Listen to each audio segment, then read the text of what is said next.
Hello मेरे प्यारे बच्चों, कैसे हैं आप सब। आशा करती हूँ आप सब बहुत अच्छे होंगे। बच्चों, आज आपकी हिंदी व्याकरण की क्लास 8th का चैप्टर नंबर 21 शुरू करते हैं। आपके चैप्टर का नाम है बच्चों निबंध लेखन। ठीक है, आज हम ऐसे राइटिंग पढ़ेंगे।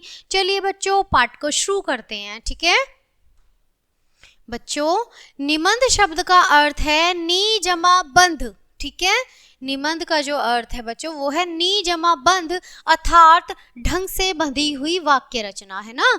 ढंग से बंधी हुई वाक्य का रचना होना। ठीक है, किसी निश्चित विषय पर अपने विचारों को स्वाभाविक एवं व्यवस्थित रूप से प्रकट करने वाली रचना को निबंध कहते हैं। निबंध लिखते समय निम्नलिखित बातों का विशेष ध्यान रखना चाहिए। जैसे अब यहाँ पर कुछ विशेष बातें हैं बच्चों, पॉइंट दिए गए हैं।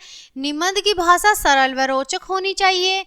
वाक्य छोटे छोटे होने चाहिए जिनसे उनका अर्थ सरलता से समझा जा सके। ठीक है, विराम चिन्हों का विशेष ध्यान रखना चाहिए। सुंदर लेख निबंध को प्रभावशाली बनाता है, अतः निबंध साफ लिखना चाहिए। निबंध को मुख्य 3 भागों में बांटकर लिखना चाहिए। तो हम कैसे लिखेंगे, जैसे प्रस्तावना एवं भूमिका। तो सबसे पहले हम प्रस्तावना एवं भूमिका लिखेंगे। विषय का संक्षिप्त परिचय देते हुए निबंध को प्रारंभ करेंगे हम। ठीक है बच्चों, फिर विषय विवरण। जिस विषय पर निबंध लिखना है उसका क्रमवार वर्णन करने के लिए उसे 2 अथवा 3 भागों में बांटकर लिखेंगे। ठीक है बच्चों, फिर लास्ट लिखेंगे बच्चों हम उपसंहार अथवा समापन। लिखे गए विषय के अंत में अपना सुझाव देते हुए निबंध को समाप्त करेंगे हम। चलिए बच्चों, अब हम निबंध को शुरू करते हैं कि निबंध सबसे पहले देखेंगे जनसंख्या विस्फोटक निबंध। ठीक है, आप देखेंगे बच्चों भारत की आबादी चीन के बाद संसार में सबसे अधिक है। ठीक है, जो भारत है हमारा देश, भारत की जो आबादी है वो चीन के दूसरे नंबर पे आती है, यानी सबसे बड़ा तो चीन है, उसके बाद है भारत जो सबसे आबादी में है ज़्यादा। जब हमारा देश स्वतंत्र हुआ तब इसकी जनसंख्या केवल 33 करोड़ थी। ठीक है, अब यह 133 करोड़ के आंकड़े को पार कर चुकी है। हमें यह जान लेना चाहिए कि तेजी से बढ़ती हुई जनसंख्या देश की प्रगति में सबसे बड़ी समस्या है। हमें इस पर नियंत्रण करना ही होगा। जनसंख्या वृद्धि के कारण अनेक समस्याएं उत्पन्न हो गई हैं। सबसे बड़ी समस्या आवास की कमी है। इतने नए घर बन रहे हैं फिर भी सभी के पास घर नहीं है। जितने भी घर बनते हैं वे बढ़ती आबादी के कारण कम पड़ जाते हैं। बढ़ती आबादी के लिए स्कूल कॉलेज का प्रबंध करना भी सरकार के लिए संभव नहीं हो पा रहा है। अनेक योग्य बच्चों को पढ़ाई का अवसर तक नहीं मिल पा रहा है। खाने पीने की चीज़ों का अथवा जनसंख्या वृद्धि के कारण बना ही रहता है। कारखानों में इतना उत्पादन होता है कि फिर भी लोगों की ज़रूरतें पूरी नहीं हो पाती हैं। बढ़ती बेरोजगारी भी जनसंख्या वृद्धि का ही परिणाम है। हर साल शिक्षित बेरोजगारी एक नई जमात खड़ी हो रही है, मतलब खड़ी हो जाती है। एक नौकरी के लिए हजारों प्रार्थना पत्र आते हैं। इससे युवा पीढ़ी में निराशा घर कर रही है। अस्पतालों में मरीज की भीड़ डॉक्टरों को घेरे रहती है, जिससे सभी को इलाज की सुविधा नहीं मिल पाती है। गरीबी के कारण लोग दवाइयां तक नहीं खरीद पाते। जनसंख्या वृद्धि को रोकना अत्यंत आवश्यक है। इस कार्य के लिए सरकार एवं समाज दोनों की समान भागीदारी अपेक्षित है बच्चों। तो बच्चों ये हमारा पहला निबंध था जनसंख्या विस्फोटक के ऊपर। ठीक है, दूसरा निबंध है बच्चों हमारा परिश्रम का भाग्य। ठीक है, दूसरा निबंध है हमारा परिश्रम का भाग्य। चलिए बच्चों इसे भी शुरू करते हैं। जीवन की सार्थकता सदैव परिश्रम करने में होती है। सफलता प्राप्त करने के लिए भविष्यवाणियों का काम नहीं आती, अपितु परिश्रम ही काम आता है। इसी परिश्रम के द्वारा मानव वनों के जीवन को छोड़कर आधुनिक संसार में आया है।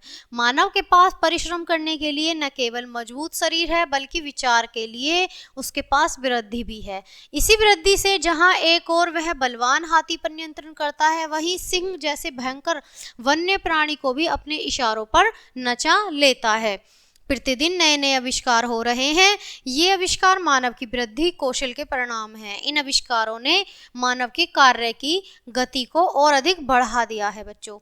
मानव ने अपनी कल्पना को साकार करने के लिए अथक परिश्रम किया है। उसने अंतरिक्ष लोक में भी अपनी उपस्थिति दर्ज करा दी है, जिसका परिणाम यह निकला कि मानव चंद्रमा तक पहुंच चुका है। यह अंतरिक्ष में उपग्रहों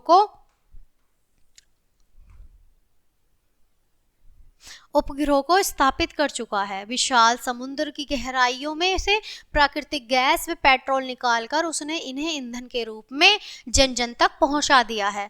ठीक है, उसने नदियों पर बांध बनाकर जल में से विद्युत पैदा की है। उसे पर्वत शिखरों की चुनौतियों को स्वीकार करके दुर्गम पर्वतों में सड़कें बना दी हैं। आज बर्फीले पर्वतों में भी रहने की पूरी सुख सुविधाएं मौजूद है। यह सब मानव के परिश्रम का ही परिणाम है। जीवन का कोई ऐसा लक्ष्य नहीं है जो परिश्रम किए बिना प्राप्त किया जा सके। भोजन करने के लिए भी हाथों का प्रयोग करना पड़ता है। आलसी व्यक्ति परिश्रम नहीं करते हैं, इसलिए सफलता उनसे दूर ही रहती है। वे ईर्ष्यालु व चिड़चिड़े हो जाते हैं और भाग्य का रोना रोते हैं। वे सफलता प्राप्त करने वालों से चिढ़ते हैं। उनका जीवन बोझ के समान होता है। परिश्रम करने वाले विद्यार्थी सदैव अच्छे अंकों से पास होते हैं। परिश्रम अपना भाग्य स्वयं बना लेते हैं। हाथ की रेखाओं तथा भाग्य के भरोसे जीने वालों के हिस्से सदैव असफलता ही लगती है।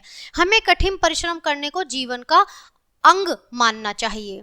तो बच्चों, ये था हमारा दूसरा निबंध। अब हम अपना तीसरा निबंध शुरू करते हैं, दशहरा। ठीक है, अब हम दशहरा तीसरा निबंध शुरू करेंगे बच्चों। भारत में अनेक पर्व मनाए जाते हैं। दशहरा हिंदुओं का विशेष पर्व है। इसे विजयदशमी भी कहते हैं।